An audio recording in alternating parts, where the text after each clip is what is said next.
pessoas, vou apresentar porque o Lucão tá nervoso. Fala, doutores, começando mais um Plantão MedLab.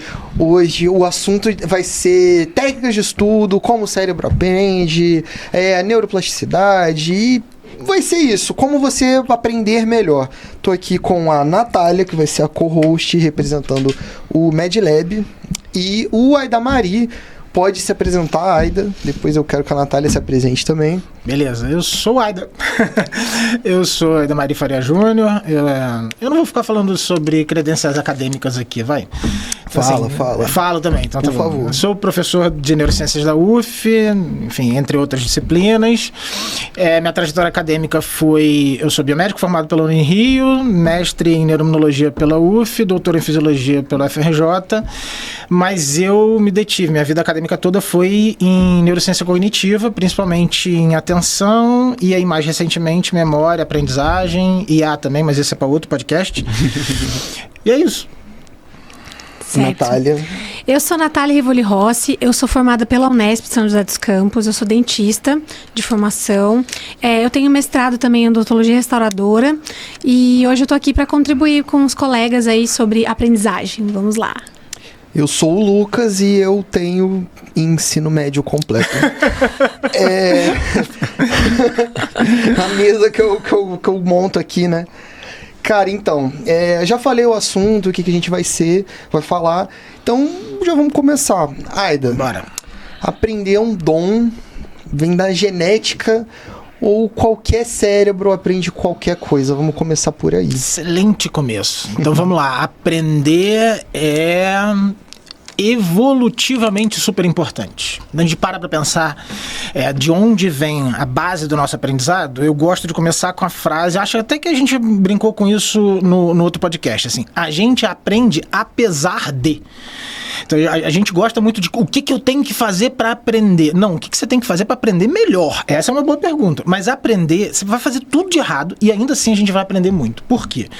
Porque quando a gente fala de aprendizado, de memória e de aprendizado, embora que eles não sejam sinônimos, aqui a gente vai usar nesse contexto como se fossem, a gente tem que voltar lá atrás, assim. Quando a gente pensa em organismos que são multicelulares muito simples, a ideia básica do que a gente chama de memória ou de aprendizagem está relacionada com o quê? Com a conexão entre dois neurônios que vai ser reforçada normalmente pela ativação conjunta deles. Então a lógica básica é que, a gente tentando colocar isso de uma forma um pouco mais fácil da gente entender, ter a possibilidade de reacessar um lugar onde eu encontrei comida, ter a possibilidade de reacessar uma estratégia que foi boa para eu poder caçar a presa que eu estava tentando caçar. Isso evolutivamente é muito importante, é muito útil. Então a gente está falando de milhões de anos de pressão seletiva e evolutiva para a gente conseguir fixar essas informações. Então assim, de uma maneira muito mal explicada, mas assim, bem tosca, essa é a pressão que a gente traz, pressão num bom sentido nesse caso, que nos faz conseguir aprender coisas extremamente complexas, porque isso evolutivamente foi muito importante para coisas muito fundamentais lá atrás, evolutivamente falando. Isso até tem a ver com seleção natural, né? Exatamente. A tribo que não gerencia os recursos da melhor forma possível, morre. Não, acaba. a gente pode ir muito antes, assim, não vai dar para entrar nesse nível de detalhe, porque daí seria muito técnico, mas a gente está falando que a gente tem formas de memórias unicelulares. E aí a gente vai falar de alteração de RNA, etc, etc. Então, eu deixei esse exemplo de lado, exatamente de propósito, para não entrar nesse nível de complexidade. Mas quando a gente começa a falar de organismos um pouco mais complexos, o que você falou, assim, aqueles organismos que tinham a capacidade de aprender um repertório comportamental a partir de um conjunto de alterações do ambiente, então assim, tá ficando muito quente aqui, o organismo tem a capacidade de detectar a variação de temperatura e emite um comportamento diante daquela variação ambiental, ele sobrevive. O outro que não fez isso, morre. Por quê? Porque aquele início do aquecimento era uma alteração ambiental que ia ferver a água daquele lugar onde eles estavam.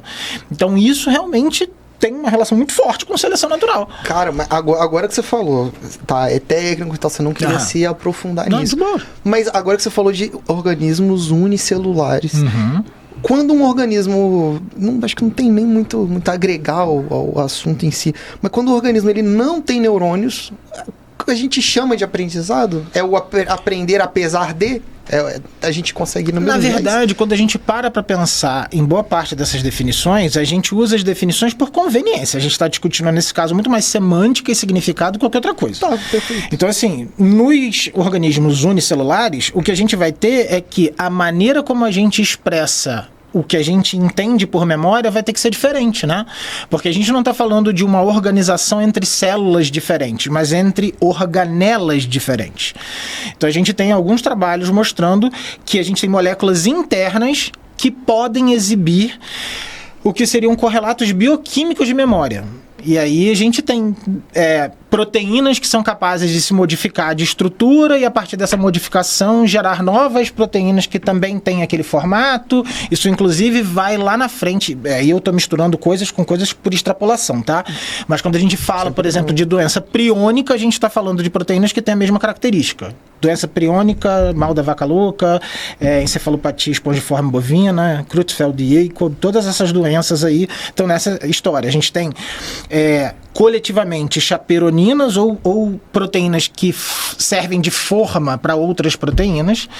Então, se a forma está errada e ela começa a contaminar outras proteínas, ela começa a fazer outras proteínas ficarem erradas, a gente tem um processo patológico. Entendi. Então, a gente tem uma situação análoga em outros contextos completamente diferentes, por isso que eu falei que eu estou extrapolando, onde a gente tem a possibilidade de moldar proteínas de forma que elas nos ajudem a emitir um novo comportamento, um comportamento parecido com aquele que a gente emitiu alguma vez e funcionou.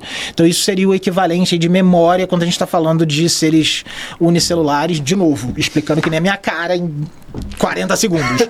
Isso teria a ver com aquela questão de reforço, por exemplo, reforço positivo, por exemplo, assim, o animal come ou vê ali que comer tal fruta não faz bem, e aí ele morre, vamos supor. Aí a comunidade como um todo vê que aquele alimento não se pode consumir. Perfeito. Isso acontecia com humanos no passado também, né? Isso acontecia com humanos, isso acontece com animais. A sua pergunta é muito mais complexa do que ela parece. Por quê? Porque você está falando de relações que não são nem no mesmo indivíduo.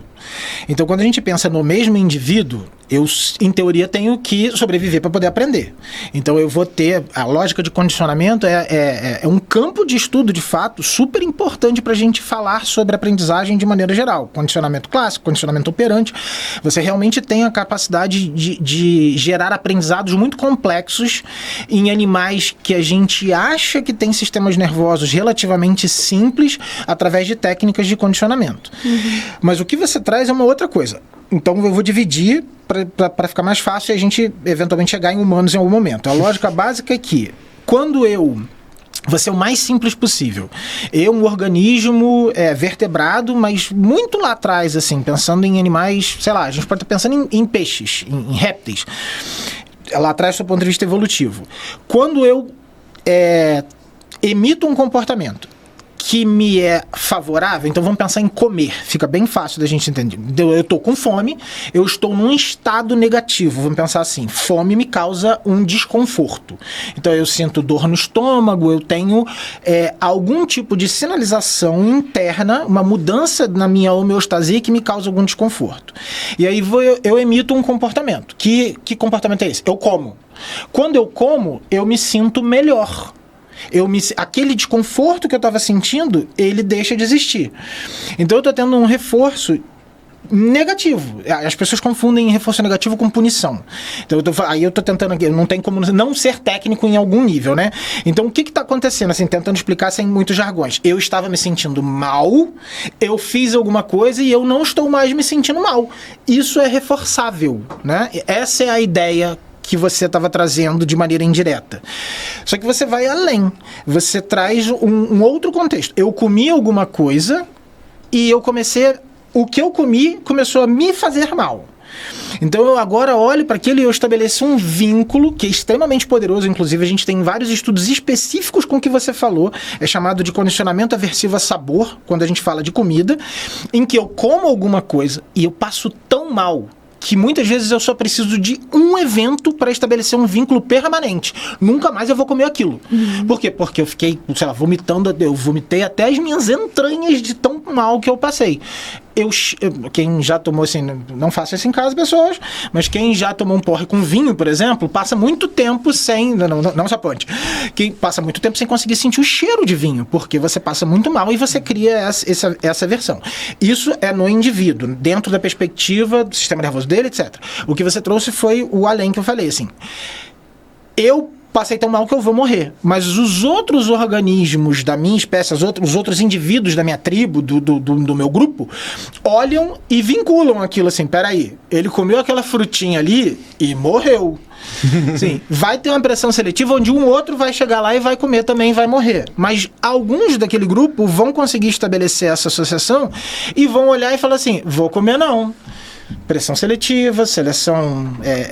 pensando em seleção natural mesmo, a gente tem esse comportamento. E aí é muito mais complexo, porque aí a gente entra em outras esferas de aprendizado. Vai ter neurônio espelho, comportamento por imitação e etc e tal. Mas tudo isso está dentro da nossa conversa em nichos diferentes. E a palavra gatilho para despertar essa vontade de ir lá e comer a frutinha que mata as pessoas... Eu duvido, né? Eu duvido que você vai lá. Você não tem coragem, você não vai em lá. Humanos é exatamente em humanos isso. Funciona perfeitamente. E esse assunto me lembrou de um prato típico lá do norte do Brasil. Se eu não me engano, chama maniçoba. Maniçoba. Que você tem que cozinhar por 7 dias. Se cozinhar por 6 dias e meio, você morre. Aí eu fico pensando, como que descobriram que se você cozinhar por 7 dias, você não morre e é uma delícia? Eu penso muito na maniçoba com uma frequência. Cara, eu converso direto isso com minha filha, exatamente com esse exemplo. Assim. É impressionante. Como é que alguém descobriu exatamente? No 5º dia alguém comeu e morreu. Ó, ainda não. Cozinha mais. Continua. No 6º dia, quem vai? Não, vai não, então vai você. E tem que achar um doido, né? Pô, ontem morreu meu amigo, será que eu vou também? Bom, Aida, vamos voltar para o cérebro humano, como as coisas funcionam. O que acontece fisicamente no cérebro quando a gente entende uma coisa difícil? O que a gente desbloqueou ali que antes eu não aprendia de jeito nenhum e agora eu aprendi magicamente? É mágico? Não é. Como que é? Pô, eu tava com a camisa aqui, tá vendo? Deixa eu botar um casaco assim. Ciência, magia é ciência que funciona, né? Mas volta pra cá. Então, a gente tem aí 3 horas pra conversar sobre essa resposta, mas eu vou tentar ser o mais direto possível, assim. Sua pergunta também tem várias coisas escondidas no meio dela. O assunto todo o assunto todo é super puxado, pesado, né? Assim, mas é super pesado, mas super interessante. Demais, acho que essa é a parte divertida da história. Então eu vou pegar alguns exemplos porque ficou mais fácil a gente conversar com exemplos. Então a gente estava conversando aqui antes sobre matemática. E matemática, ela tem um monte de problema. Então eu estou ciente que eu estou pegando algo, então eu já vou rapidinho tirar os problemas da história. Por que as pessoas são tão avessas à matemática? Matemática não é algo inerentemente simples. É algo extremamente abstrato e é muito mal ensinado de maneira geral. É ensinado por quem ensina hoje em dia, ou seja, a gente tem uma tradição de transformar a matemática sempre em algo talvez mais complicado do que precisa ser. E isso para o ensino, principalmente de adultos, é mais complicado ainda. Então você está lá tentando entender algum conceito de matemática ou algum conceito dentro da área de saúde mesmo, dentro da medicina que seja muito complexo. Então a gente tem várias questões. Primeiro, se eu estou pegando algo que é absolutamente novo, a gente tem uma grande dificuldade porque a maneira mais fácil de eu conseguir trazer isso para um podcast a maior parte do nosso aprendizado ele é associativo. Então eu vou pegar alguma coisa que eu já conheço mais ou menos no meu cérebro e eu vou de alguma maneira estabelecer uma conexão, e essa conexão não é uma conexão metafórica que eu estou falando. Eu estou falando de uma conexão sob o ponto de vista neuronal mesmo. Só que não é tão simples quanto, né, colocar um neurônio com outro. A gente está falando de redes de dezenas de milhões de neurônios, dependendo do que a gente está tentando aprender. Então esse aprendizado associativo ou relacional, ele é provavelmente um dos que mais nos dá custo-efetividade. Vou tentar traduzir de novo com outro exemplo completamente diferente de propósito. Vocês já devem ter reparado, serve para dança, serve para luta, que a primeira vez que você vai por um passo de dança, se você não tem uma habilidade natural, o que eu estou chamando de habilidade natural aqui? Por exemplo, se você nunca fez dança na vida, e eu quero fazer dança de salão, eu vou sofrer bastante nos primeiros encontros de aula. Por quê? Porque eu não tenho repertório, eu não tenho coisas para associar. Então eu vou ter que criar do zero, entre aspas, essas associações. Esse do zero vai ser diferente para você e ele vai ser diferente para você. Por quê? Porque você pode já ter dançado ou já ter feito alguma outra atividade física que te deu um repertório tão grande. Vamos imaginar que você fez ginástica rítmica, olímpica e mais 15 modalidades de esporte. Você vai conseguir associar esses blocos, ainda que de maneira diferente, mas você vai conseguir ter repertório suficiente para fazer essa associação. E você nunca fez nada disso, eu também nunca fiz nada disso. A gente vai ter essa dificuldade de conseguir fazer essas conexões. À medida em que a gente vai aumentando o nosso repertório, ou seja, eu insisto, eu continuo lá na dança de salão, então eu começo a adquirir o quê?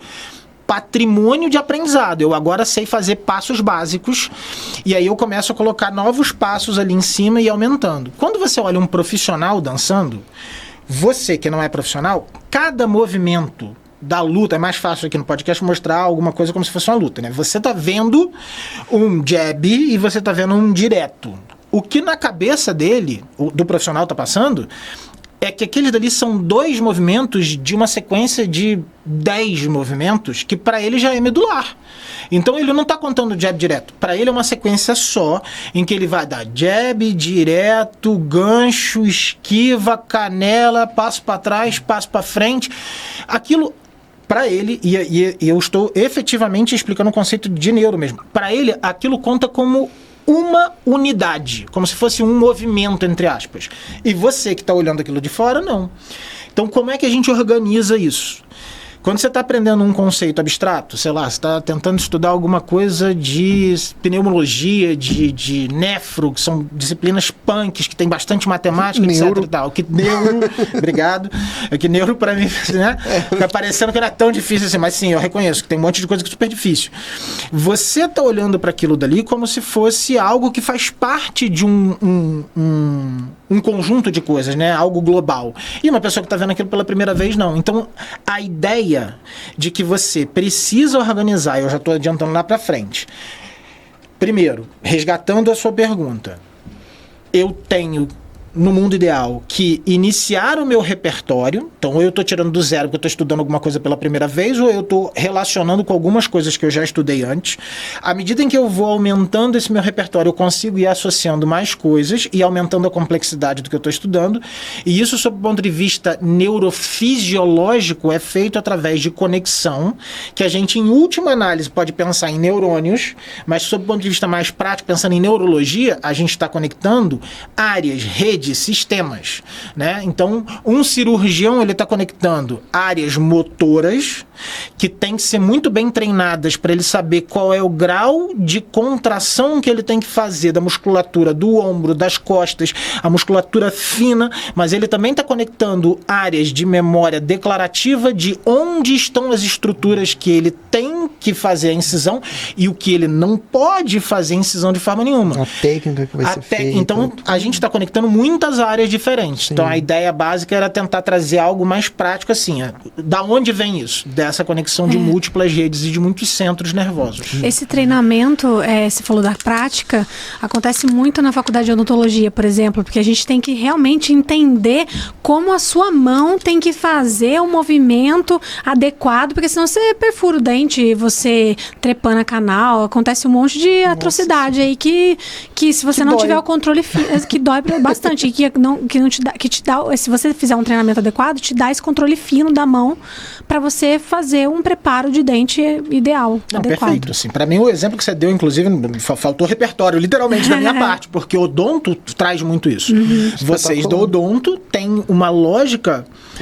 E eu espero que ninguém que esteja ouvindo a gente entenda isso como um desmerecimento, porque não é, ao contrário. Assim, vocês têm uma lógica de um trabalho extremamente técnico e de um trabalho muito artesanal. Sim. Porque você tem que quase que literalmente lapidar determinados aspectos do que você está fazendo ali. E isso é muito difícil, esse treinamento. Muito. Assim. O correlato seria o neurocirurgião, o cirurgião vascular, o cirurgião pediátrico, cirurgia de modo geral, né? Sim, mas todas. é óbvio que a escala das estruturas traz um desafio extra. Você também tinha falado uma questão sobre a familiaridade entre, por exemplo, assim, eu tenho repertório para tal coisa, eu tenho mais familiaridade com aquela área específica na hora do início, do start do aprendizado. Isso. E aí me veio na minha mente, assim, a questão dos idiomas, da linguagem.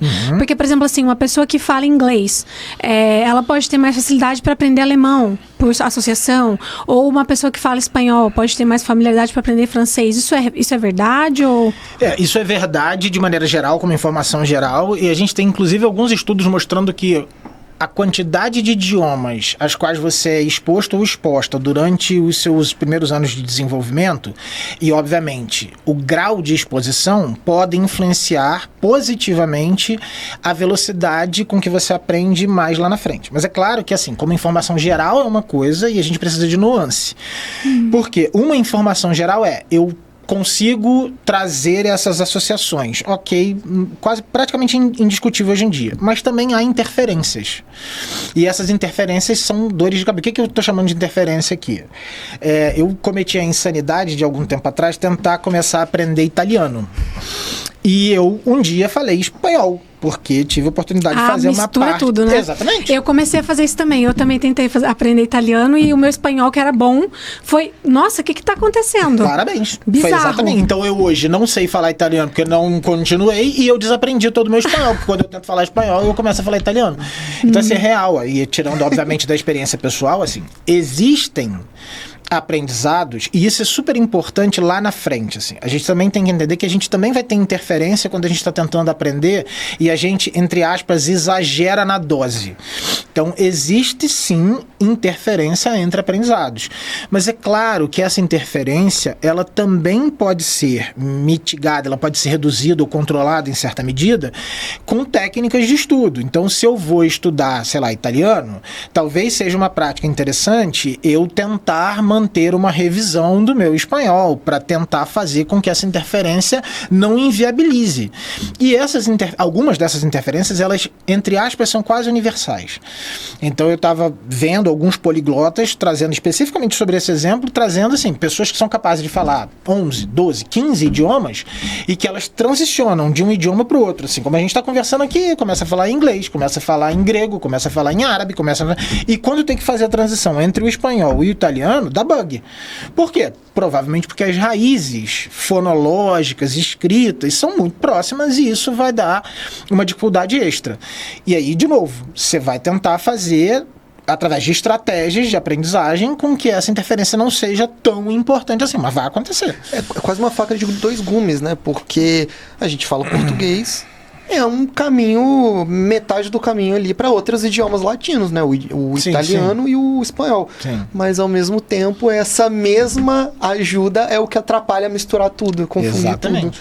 tudo. E aí as raízes acabam trazendo essa dificuldade extra. E aí quando a gente, falando mais sobre técnicas de estudo, etc e tal, eu já ouvi dizer, não sei se é verdade, que você ler o texto e sublinhar, assim, não é uma boa técnica. Você pode falar um pouquinho disso pra gente? Posso. Então, eu acho que é bastante interessante a gente tentar fazer um resgate do que eu falei antes, assim. A gente aprende a pesar. Então, é muito comum nessa hora as pessoas assim, mas eu aprendi assim. Sim, ninguém está dizendo que você não vai aprender. A gente está muito absolutista nessa lógica. O que a gente está falando aqui não é sobre se vamos aprender ou se não vamos aprender. É otimizar os resultados. Exatamente. E não é só um otimizar pelo, vamos otimizar discurso disruptivo. Não. A gente está falando assim, tempo é limitado. Ponto. Ele é limitado porque você está no momento da sua vida que você tem menos tempo, ou você está limitado por, sei lá, um monte de questões, o tempo é limitado.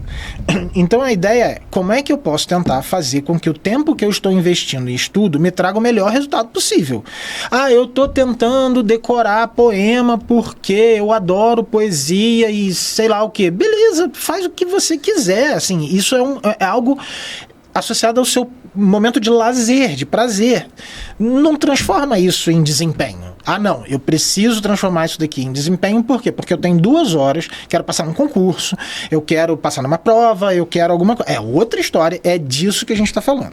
E aí quando você lê, o que acontece? Várias coisas. A primeira delas é que é muito difícil a gente separar o que é memória do que é atenção. As duas são funções cognitivas que elas são praticamente inextricáveis. Você não consegue separar uma da outra.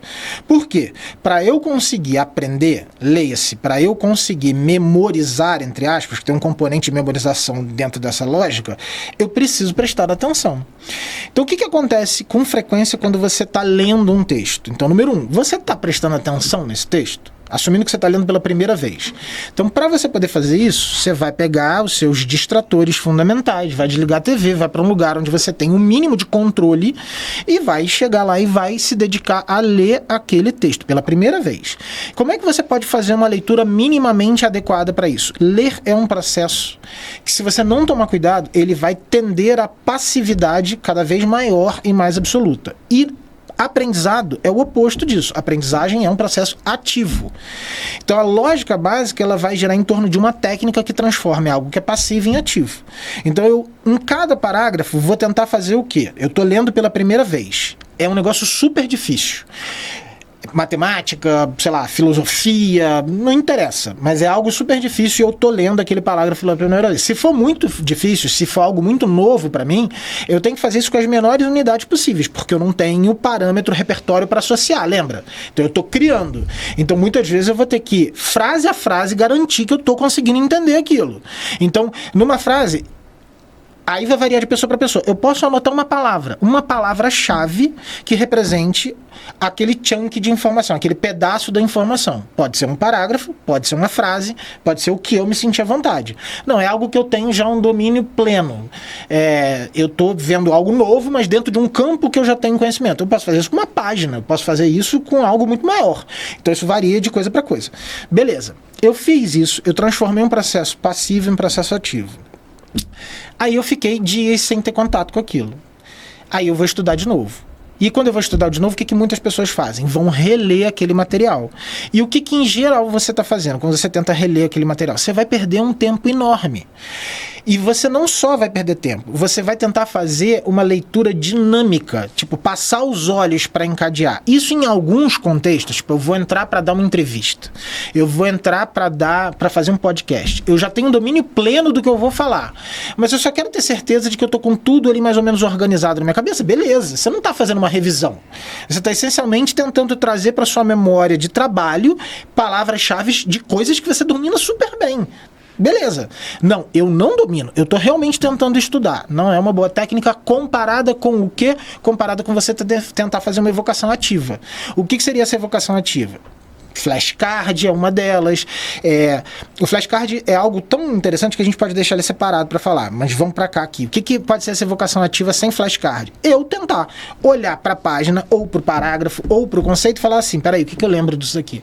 Ah, eu lembro que é assim, é assado, é cozido, é temperado. Não, peraí, quais são os conceitos fundamentais associados à atenção? Ah, então eu tenho uma área atencional que está no parietal direito, eu tenho uma outra área que é no parietal esquerdo, elas se dividem, então eu vou organizando isso na minha cabeça, dependendo do tema, tentando lembrar. E aí eu terminei de fazer esse processo ativo, eu olho para a folha e falo assim, pô, eu esqueci esse conceito aqui. Aí sim, o que eu faço? Transformo ele de novo num processo ativo. Ah, eu esqueci que eu também tenho campo ocular frontal que participa da atenção visual. Aí eu posso colocar num papel, posso tentar lembrar, posso decorar campo ocular frontal. Existem muitas técnicas para você fazer. Todas elas, as mais efetivas, vão ser o quê? Ativas. A ideia de sublinhar é a mesma coisa. A ideia de sublinhar é que você está simplesmente pegando algo e está anotando. A gente tem a ilusão de que quando você passa no papel, está transferindo para o cérebro. E é exatamente o oposto. Assim. Você não está fazendo isso, você só está transformando o seu texto num texto colorido, que pode ter alguma utilidade se você está tentando mostrar isso para alguém, mas como técnica, em geral, não vai te trazer grande coisa. Entendi. Cara, esse negócio de você ativamente tentar lembrar o que você estudou, quantas vezes que eu já vou responder uma questão e lembrei exatamente do slide da foto ali, onde estava escrito aquela resposta ali. Cara, espetacular. Isso é um absurdo de bom. É de longe que a gente tem mais evidência. De longe. E isso me lembrou daquele trecho do Clóvis de Barros Filho. Você tem brio.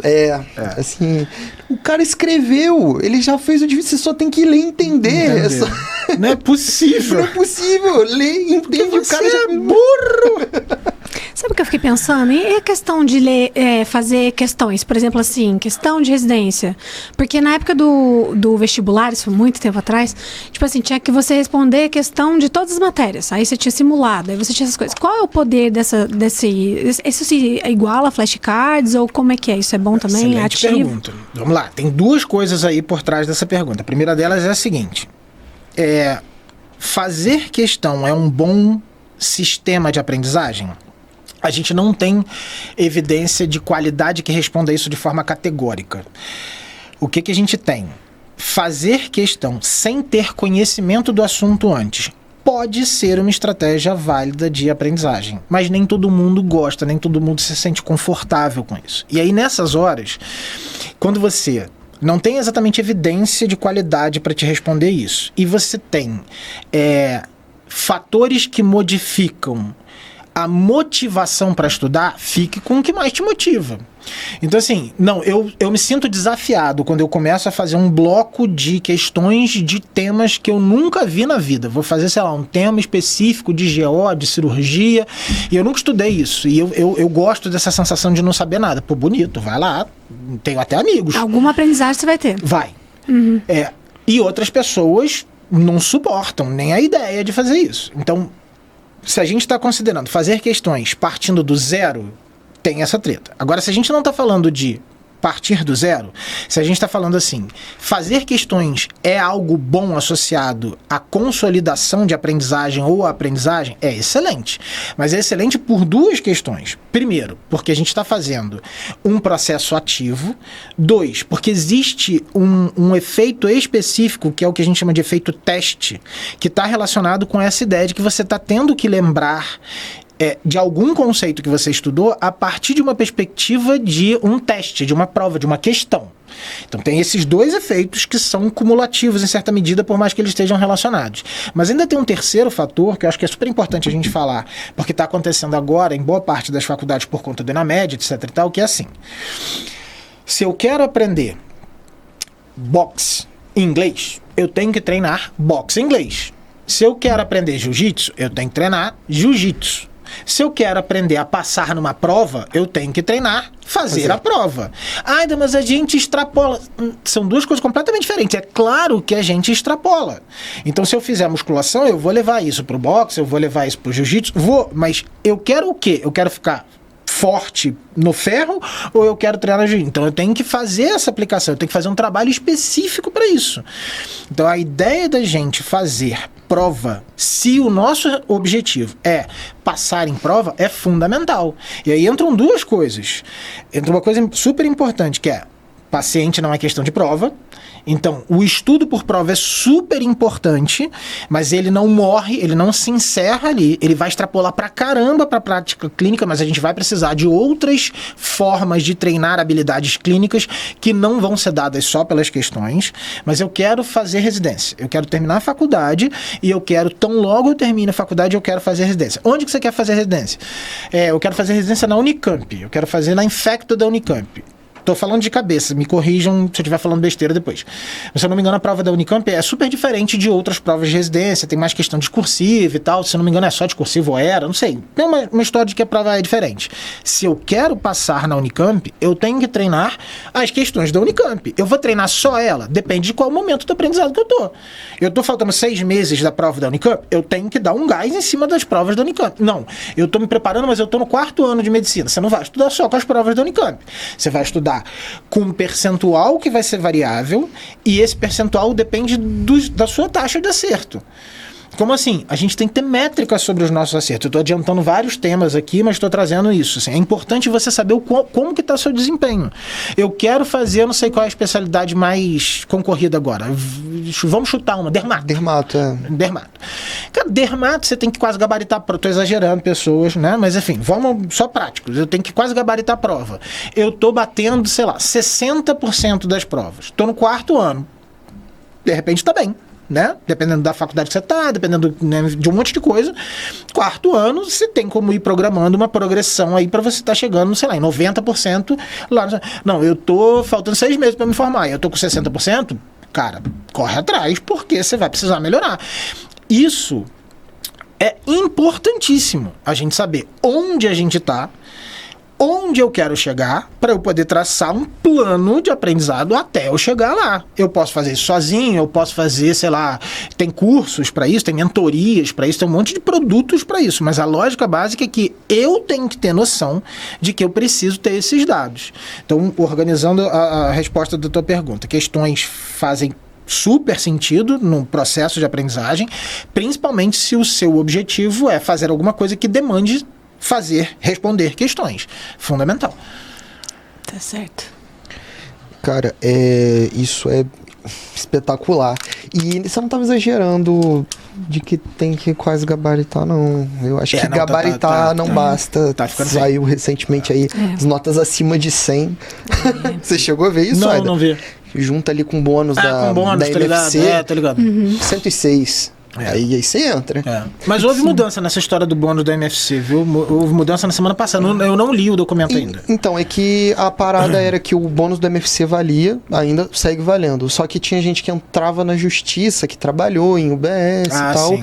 E aí, eu tenho direito, ou que fez a medicina da família antes de estar valendo, entrava na justiça e conseguia. Aí vetaram essas outras, só quem realmente fez no período tal, tá valendo ainda. Ainda existe, mas deram uma melhorada nisso, porque realmente tava passar de 100, gabaritar uma prova e não passar, absurdo. Parabéns aos envolvidos. A gente encerrou o bloco 3? Encerrou. Na verdade, a próxima pergunta é: e o sono, assim, a relação do sono com toda essa questão da aprendizagem? O que o cérebro faz à noite, assim? Como é que o conhecimento é consolidado nesse momento? Excelente pergunta. De novo, mais 3 horas aqui de conversa. Eu não lembro, eu acho que a gente comentou isso também no outro episódio. Assim, sono foi um dos temas que me levou para a neurociência. Eu sempre fui apaixonado pelo tema sono, então eu tenho que tomar cuidado para não ficar falando aqui 10 horas. Eu sou um bom praticante também. Então, cara, por favor, não façam isso em casa, de verdade. Um dos motivos pelos quais eu era apaixonado pelo sono é porque, de maneira mais prática, assim, eu me incomodava com a ideia de ter que dormir. Real. Um bom ponto. Eu queria não dormir, porque eu achava que se você tá dormindo, você tá perdendo tempo. E eu era um bicho muito notívago, assim, já fui jovem. Então tinha essa lógica, assim, do que eu posso fazer para não dormir e tal. E aí quando eu fui pra principalmente pra neurocognitiva, um dos temas que me puxou muito era sono. E lá atrás, a gente tá falando de, 1999, 2000 e alguma coisa, a gente explicava sono de uma maneira completamente diferente da que a gente explica hoje. Na época, a gente falava de sono a partir de uma perspectiva evolutiva, que a gente precisa ter um momento em que, quando a gente dorme, né, evolutivamente falando, nós humanos, nós somos muito ruins quando comparados com outros predadores de noite.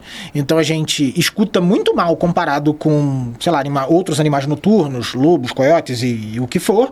A gente é muito ruim comparado com aves de rapina em outros momentos. Então, assim, a gente tinha uma lógica meio que evolutiva em amplo sentido para a gente poder falar sobre sono. E aí, de 2013 mais ou menos para cá, a gente teve alguns artigos super importantes na neuro que mostraram que a gente, número 1, tem um tipo de sistema linfático no nosso sistema nervoso central, que é chamado de sistema glinfático.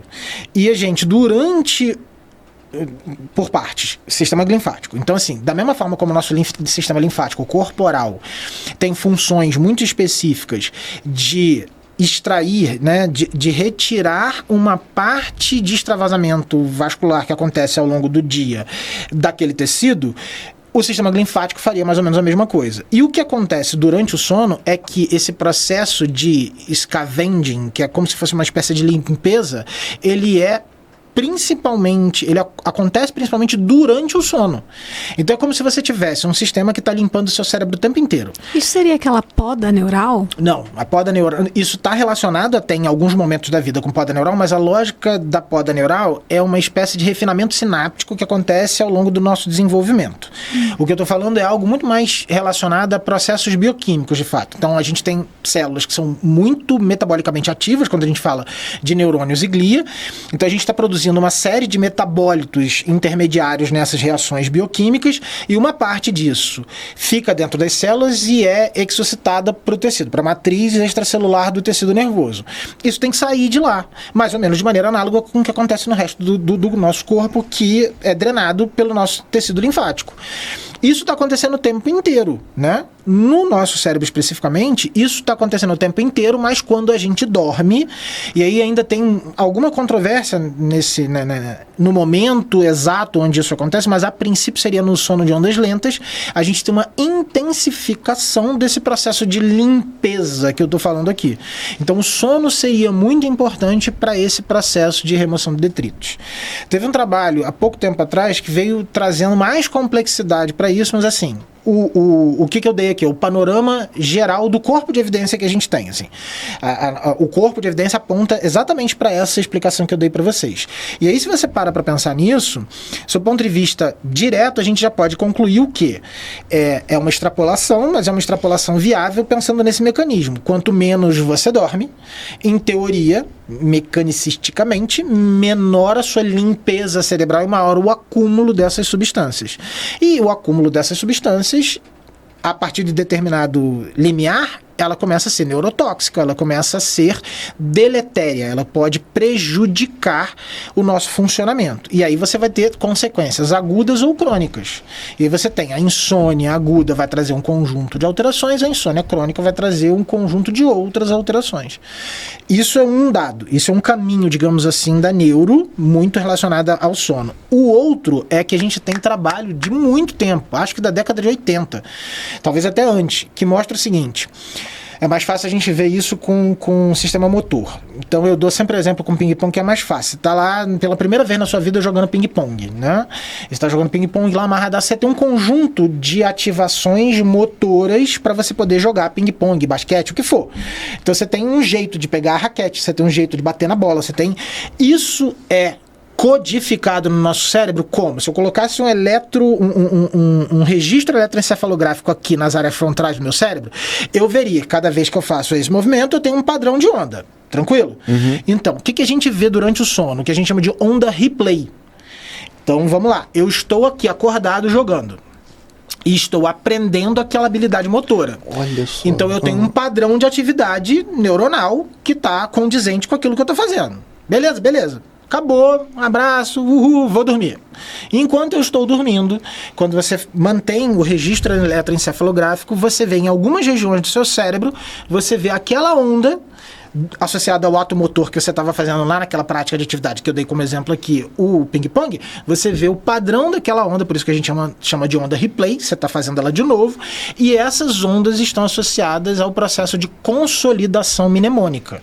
Então isso traz para a gente o quê? Para eu poder aprender pensando em otimização de aprendizagem, eu tenho que dormir. Então eu tenho que ter um sono de qualidade e com uma quantidade mínima que para todos os seres humanos... você não é exceção, você não é exceção, você não é exceção.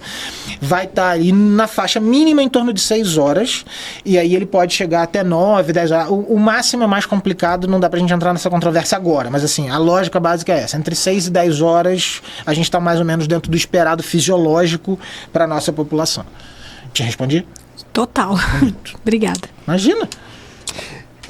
E como que a ansiedade e o cortisol alto sabotam o foco e a memória? Isso tem a ver com sono também, né? Tem, mas não só.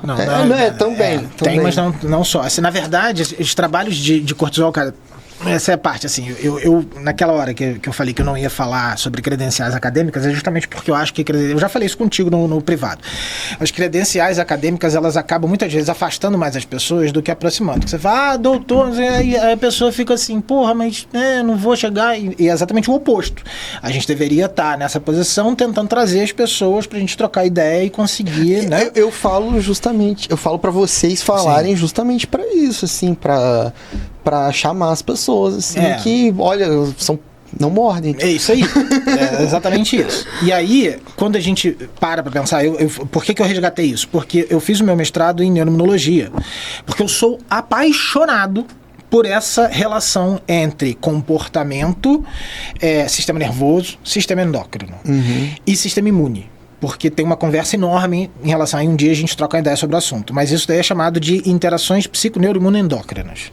E aí a gente tem dados de muito tempo sobre efeitos que o cortisol traz para o nosso corpo quando em quantidade...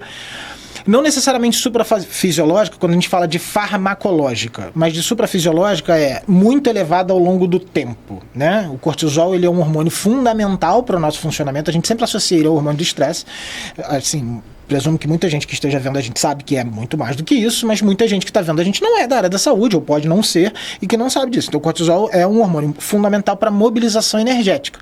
Sem cortisol a gente tem um problemaço, assim, falência adrenal não é uma emergência médica, mas pode caracterizar inclusive uma emergência. Mas voltando para cá, cortisol é super importante pensando em quê? Quando a gente para pensar em cortisol, sobretudo quando a gente está falando de estresse e ansiedade, como você falou, a gente tem evidência já de muitos anos que a gente tem uma taxa de morte neuronal no hipocampo maior do que quando o cortisol está em níveis fisiológicos. Traduzindo isso de uma maneira tosca, mas que funciona assim. Cortisol pode induzir perda neuronal numa velocidade maior do que ela aconteceria se a gente não tivesse com quantidades elevadas de cortisol. Então, quando a gente fala de estresse, ansiedade, coisas que se sustentam no tempo, quadros crônicos, a gente efetivamente está agravando ou piorando a memória sob o ponto de vista orgânico efetivo, assim, não o comportamento é um componente de algo que é muito mais complexo do que só o comportamento. Cara, falando assim, parece que a gente entra num loop, né, num turbilhão, assim, tipo... Estou com cortisol alto, estou ansioso. Cortisol alto e ansiedade reduz meus neurônios, é neurotóxico. Reduzir meus neurônios atrapalha estudar, Gera deixa mais ansiedade e fica nessa. Assim, você acha que a gente consegue sair disso ou evitar ao máximo? Qual seria a possibilidade que a gente tem se alguém está nesse loop? Eu tenho muito isso, assim, chega a semana de prova... Fico muito ansioso, fico muito nervoso, não consigo estudar. Me deixa mais nervoso e fica nisso, assim. E aí, qual que é uma dica que a gente pode usar para evitar que isso aconteça com a gente? Esse é aquele momento que assim, você viraria e falaria assim, no meu consultório, né? Não, obviamente. Na minha prática clínica. Mas assim, brincadeiras à parte, assim, o que você falou é exatamente um dos problemas que a gente tem nessas situações. A gente tem exatamente esse loop sendo estabelecido. Você tem muitas coisas. Eu vou falar do mundo ideal e depois vou pro mundo real. No mundo ideal, o que você vai fazer? Você não vai deixar isso acontecer como? Você vai tentar manter uma rotina de estudo permanente. Então você não vai ter exatamente um desconforto quando chegar em semana de prova. Então, essa seria uma das primeiras. A outra, e aí não dá exatamente tempo da gente entrar muito em detalhe, mas uma das coisas que a gente sabe que consegue mitigar tanto a ansiedade quanto os problemas associados ao cortisol por via direta e por via indireta é a atividade física. E a atividade física não é, de novo, assim... Porque, principalmente para quem está assistindo a gente, ou que está no começo da faculdade, ou que não é da área da saúde, todo mundo nessas horas, eu tenho até falado isso no posto de saúde com os pacientes agora, que é o quê? Assim, parece que é discurso, né, de blá blá blá, porque saúde é importante, atividade... Não é isso. As pessoas esquecem que o principal órgão do corpo, quando a gente pensa em área, é a pele, e está tudo certo. Quando a gente fala do principal órgão do corpo em massa ou volume, não é a pele, são os músculos. O patrimônio que a gente tem, o patrimônio muscular que a gente tem em pessoas médias, não precisa ser em você não, assim, em todo mundo, beleza? Sem problema. Sem veneno.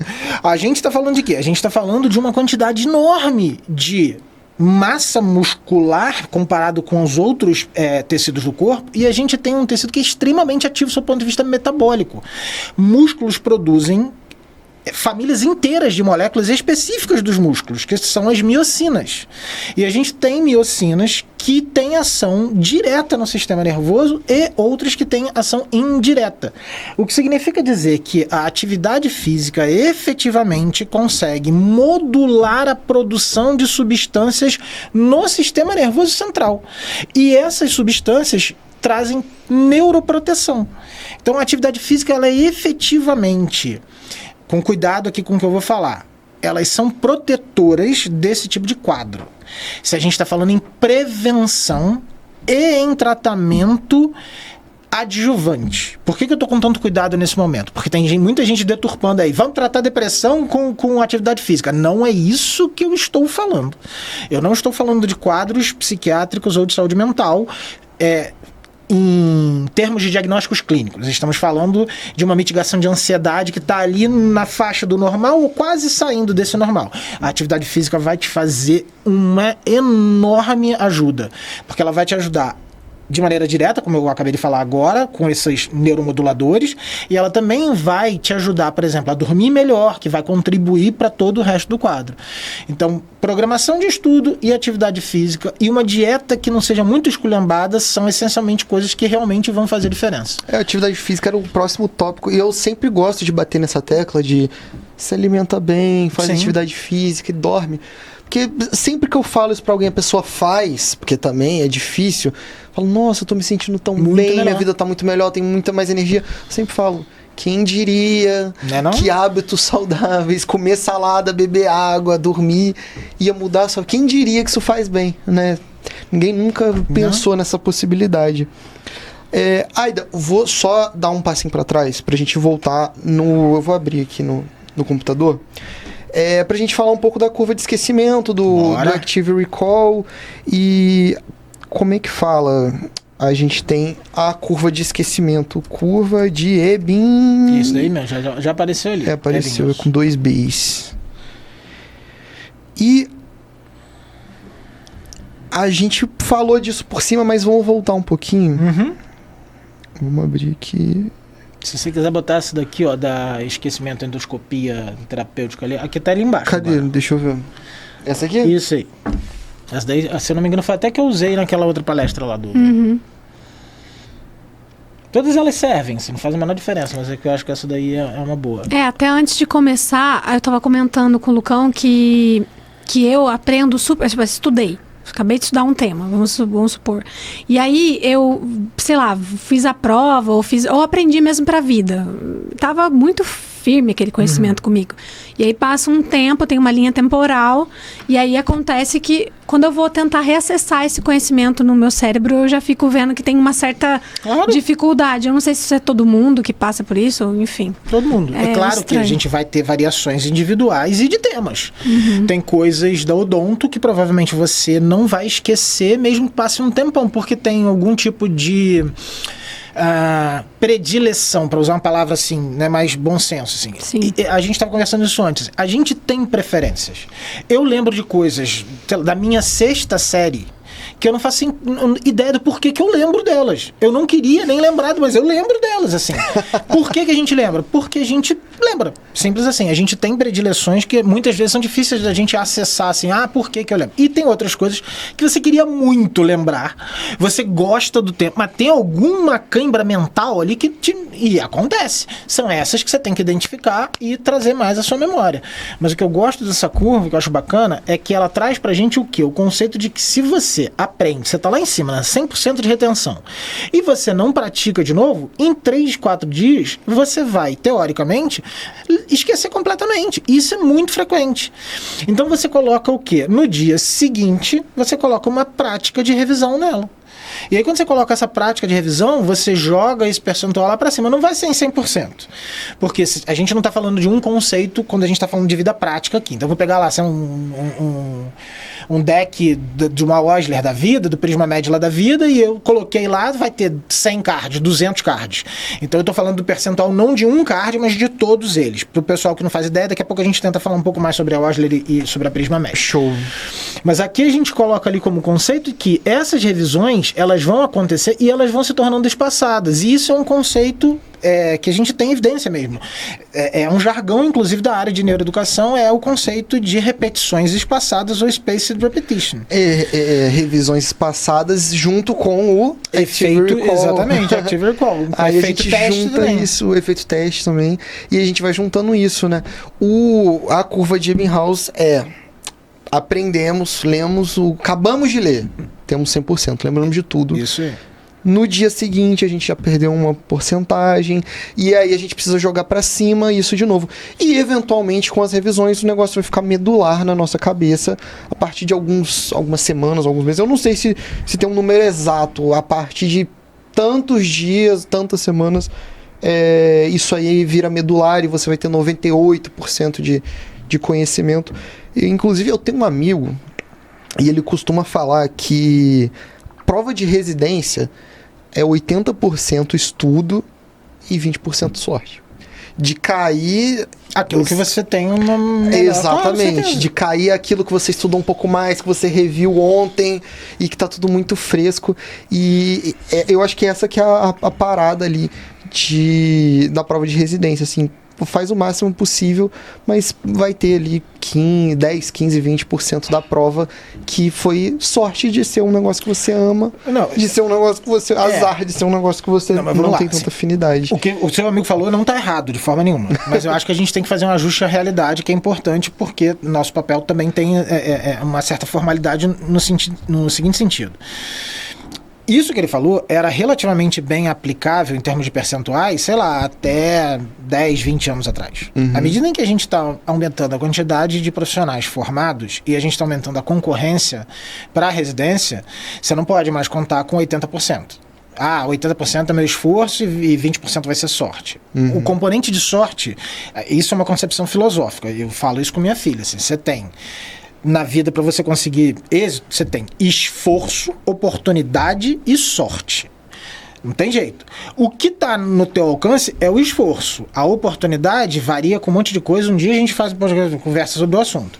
A sorte você não controla. Então, os outros dois, em alguma medida, você controla. Então, assim, eu preciso passar para a residência. Tenho tempo para me programar? Se tivesse nessa situação, jogaria esses 80% para 90%, 95%. E eu não estou dizendo que é fácil. Muito pelo contrário. Não sei se você vai... Acho que você não estava... Não sei se você vai lembrar que eu falei lá na outra palestra isso. O esforço que você precisa para ter 80% de desempenho numa prova, ele está no nível X. Para você chegar a 90%, você está falando de x ao quadrado. Não é linear. Uhum. Esses 10% aí no meio do... Não sei se é x ao quadrado, ao cubo. O que eu estou falando assim. Então, assim, esse aumento, ele é muito complexo. Então, a gente está falando de alguém... Talvez eu consiga 80% de resultado numa prova, ou até mesmo numa prova de residência, fazendo, sei lá, 800 cards por dia. Tá? Estudando X questões de residência por dia. Para eu chegar em 90%, provavelmente eu vou ter que triplicar, quadruplicar eventualmente, assim, porque aí você já está num nível muito mais complexo de detalhamento. E, obviamente, a gente tem... Não é limite no sentido do que a gente consegue aprender, mas do que a gente consegue aprender e revisar, pelo tempo que a gente falou antes. Uhum. Então, é importante a gente trazer esse componente para a discussão, assim. Eu preciso estar ciente de qual é o percentual que eu preciso me preparar para eu não ter uma ilusão do processo e da dificuldade que está pela minha frente. Porque isso normalmente vai trazer o quê? Frustração. Eu estudo, eu tô mirando em 80%. E eu tô mirando em 80% porque eu tô contando com os 20% da sorte, eu vou me frustrar com certeza, porque boa parte, se a pessoa tá querendo fazer dermato, por exemplo, ela não vai conseguir. E aí dermato, rádio, psiquiatria, tem um monte de especialidade que estão batendo aí nessa faixa de 85%, 88%. Então você precisa estar preparado para isso. Não foi uma correção, foi só um ajuste. Não, eu não falo nem de você se preparar pensando no 80 e rezar para os outros 20. Você se preparar para o 100, isso né? aí. Claro, a gente coloca os algoritmos lá de Anki, de Osler, do Prisma que você falou, a gente coloca em 98, 99, 100 eu acho que não chega, né? Mas a gente coloca nisso justamente pensando nas revisões, né? Que é para algoritmizar a curva de Ebbinghaus ali. E eu falo isso no sentido dos 80%, que é, assim, dominei 80% da medicina e, pô, vai... É o volume, né? Exatamente. Sim. Exatamente. E aí vai ter, desses 80%, pode ser que o resto da prova esteja nos 80% que eu dominei. Que eu dominei 100% de 80%. Tô ligado, eu entendi. O ponto é... Vamos imaginar assim, um negócio absolutamente... Eu nem faço isso, então não é uma propaganda. Vamos imaginar que alguém me contratasse para mentorar a pessoa para ela poder passar numa prova. Então, vamos imaginar algo parecido com isso, assim. Eu não posso, para eu poder mentorar essa pessoa, eu não posso pensar nisso. Eu não posso pensar nos 20%. Eu tenho que virar para ela e a gente tem esse foco, isso e aquilo. Então, assim, eu entendi o que você falou, mas estou trazendo que tem um lado que a gente tem que pensar de forma mais objetiva e planejar de acordo, entendeu? Mas é claro, muito difícil você pensar que você vai dominar 90% da medicina, cara. É virtualmente impossível. Verdade. É um absurdo pensar nisso, cara. Mas tá tendo demanda pra isso, né? As provas estão chegando nesse nível, né? E Aida, você chegou a falar de algumas plataformas, você falou do Prisma, da Osler, tem o Anki, que é gratuito, que eu vejo a galera usar. Você pode falar um pouco dessas plataformas, por que elas são funcionais, o que agrega nelas, assim? Posso. E acho que são plataformas excelentes. Assim, eu começo pelo Anki, porque eu acho que é o mais antigo de todos, ele é gratuito, exceto o desenvolvedor do Anki fala que é gratuito para todo mundo, menos para quem é usuário da Apple, né? Porque quem é usuário da Apple pode pagar. A piada não é minha, a piada é dele. E aí a lógica básica é que você... é caro, né? Não, era R$120, um negócio assim. Não tô dizendo que é barato, mas assim... Não, para um aplicativo... E é um pagamento de uma vez só. Então, assim, E o Anki é incrível. Assim. Sim. Eu uso o Anki desde... A gente tá brincando, eu sou velho, eu uso o Anki desde sempre. E qual é a lógica do Anki? Eu tava brincando com alguém aqui que entrou antes, assim, eu brinco que é como a gente fazia lá nos fenícios do flashcard. No papel, você colocava a pergunta de um lado e a resposta do outro. O Anki permite que a gente faça isso, só que de uma maneira digital. E ele calcula o momento em que você tem que rever de acordo com sua taxa de erro. E isso é maravilhoso. E aí você tem muitas maneiras de usar o Anki. Então, eu usava lá atrás para um monte de coisa e eu fazia os meus cards. Quando eu entrei aqui, eu comecei fazendo a mesma coisa. Acho que eu estava no quarto período. Assim que eu entrei aqui, no quarto e quinto período, eu comecei, no fim do quarto período, eu comecei a usar. E qual é o problema? Então, isso é problema e solução ao mesmo tempo, que a gente estava conversando antes sobre domínio de tempo, né?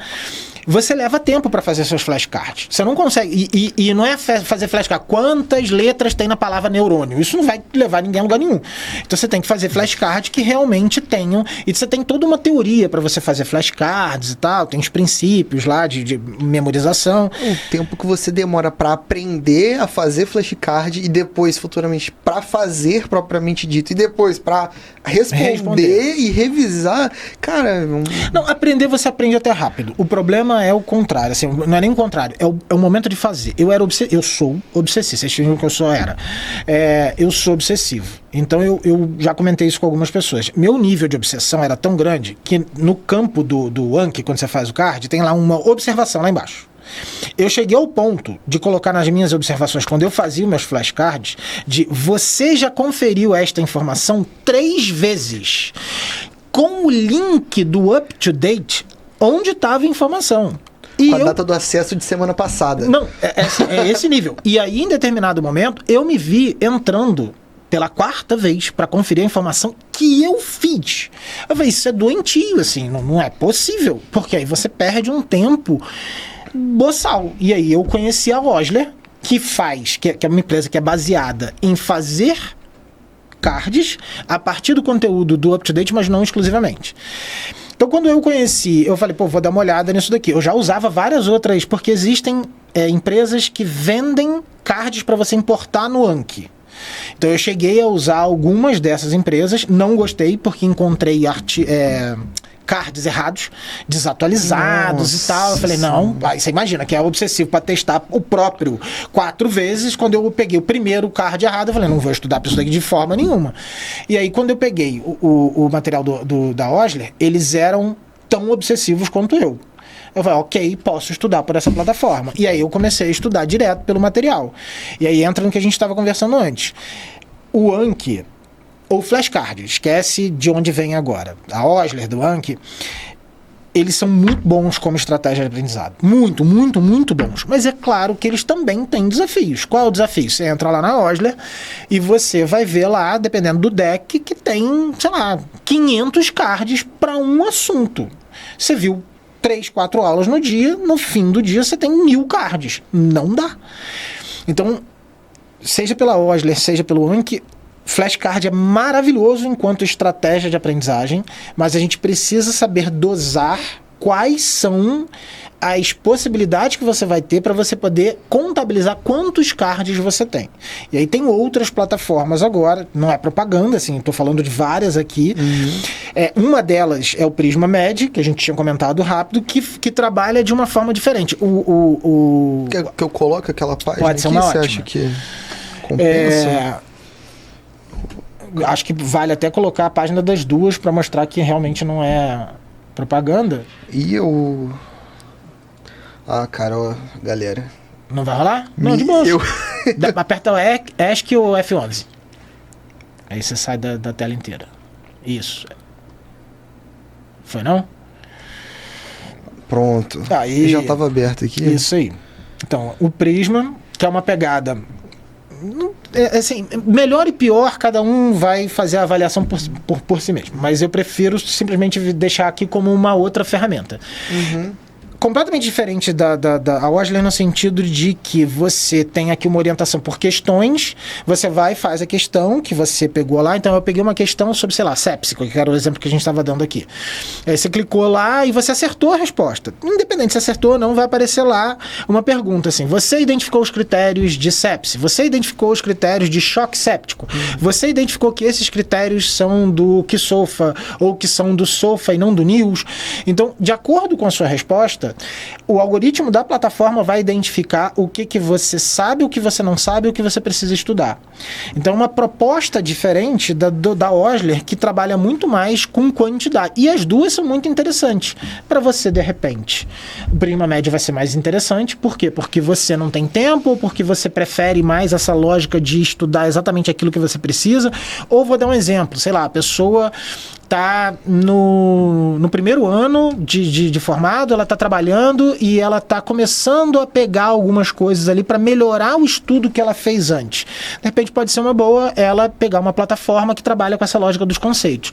Outra pessoa não, está com tempo. Eu separei, eu vou trabalhar, me formei, eu vou trabalhar, vou dar um plantão de 24 a semana e o resto dos dias inteiros eu vou dedicar a só estudar. E aí eu quero testar a Prisma e eu quero testar a Osler porque eu quero ver o que a massificação faz. Beleza, legítimo. São ferramentas que a gente tem que testar para ver qual usar. A lógica por trás delas qual é? Efeito de Active Recall, efeito de interleaving, que você está usando várias coisas ali ao mesmo tempo, então você está quebrando sessões de estudo com temas diferentes. E aí a proposta é, você vai conseguir resultados muito interessantes potencialmente com isso. Mas nem sempre você vai se resumir aquilo. Muitas vezes eu vou precisar de outros tipos de habilidades se eu não estou pensando só em passar na prova.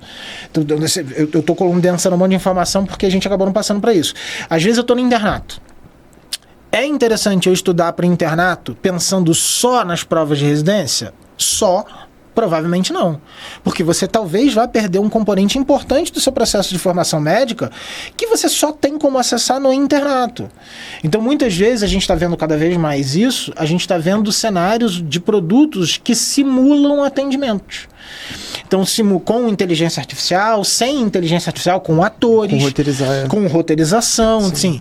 isso também é aprendizado, e é um aprendizado muito rico. Eu digo isso a partir de uma pessoa que é extremamente fã da aprendizagem por flashcard, mas em vários momentos eu tinha uma informação no flashcard da cabeça, sei lá, incisura protodiastólica, beleza, eu decorei, tem isso lá na imagem. Um dia estava acho que foi no ambulatório de GO, e aí rolou uma pergunta lá com o professor Arthur.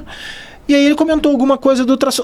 Aí veio aquela história, na hora. Aí eu falei, putz, aquele flashcard entra aqui. Isso já aconteceu várias vezes, da gente conectar uma informação do flashcard num contexto de atenção clínica. Então é muito importante a gente entender que flashcard não resolve tudo sozinho. Perfeito. Aida, a gente ia fazer uma abordagem também para falar um pouco de IA, que é um assunto que eu gosto muito, você gosta muito e domina. Eu acho que tem muito a agregar esse assunto, mas infelizmente vai ficar para outro dia. Eu vou encerrar pedindo só uma dica, e a Natália também, por favor, fale, que seria se você pudesse dar apenas um conselho que mudaria a vida das pessoas amanhã. O que você daria, né? Sobre estudos, né? Também não adianta falar assim. Passe filtro solar. De velho.